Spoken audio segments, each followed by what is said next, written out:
Hello everyone! Welcome again to Nav's Cooking. So akong giluto karon kay ginisang pusit.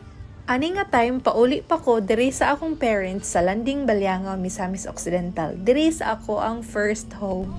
Lahi ra gyud sa feeling pag makauli guys kay makita nimo imong ginikanan, imong igsuon ug uban pa nimong family. Pag abot sa Ozamis, naka-decide kong nga mamahaw kay gigutom na ang madi. Then after, nisakay kong motor kay maadto na ko sa terminal. And nakita na ko ako ang alma mater. Hello, Misamis University! Shout out day ni mo kuya. Salamat kay sa safe trip padulong Agora Terminal. Bisan pa day ulan kay gikan sa Lanao guys. Wala gyud nahimong babag kay gusto jud ko mag-uli sa amua karon.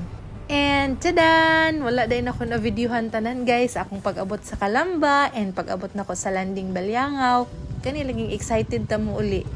I just want to share to you guys nga kani nga dalan mga 1 kilometer sa ni siya baklayo na mo sa una from elementary to high school uban sa akong pamilya, uban sa akong mga kauban, mga kasilinganan.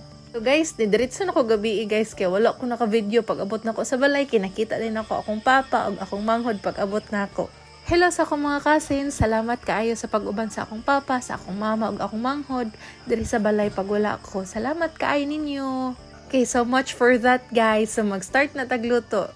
Una na ko gihimo, of course, gi-prepare ang mga spices sama sa bombay, ahos, naasabtay atsal. Of course, ang main character ang atoang pusit. Salamat sa fresh nga pusit mother. Salamat sab sa akong isa ka ig-agaw kay mao jud naghaling. Thank you Dodo. So una, nagpainit kog kaha and after niya na nagbutang ko sa atoang tabon. Aron dili sab kayo ignit akong nahong guys. So after niya na nagbutang tag cooking oil, gigisa ang mga lamas para pampahumot, pangdagdag aroma sa atoang niluto.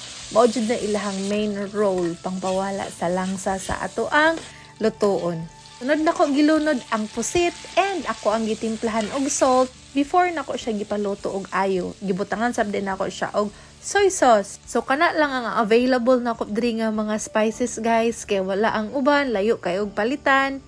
Walay pepper, wala sab chili pero okay ra, lami lang gihapon siya. So that's it.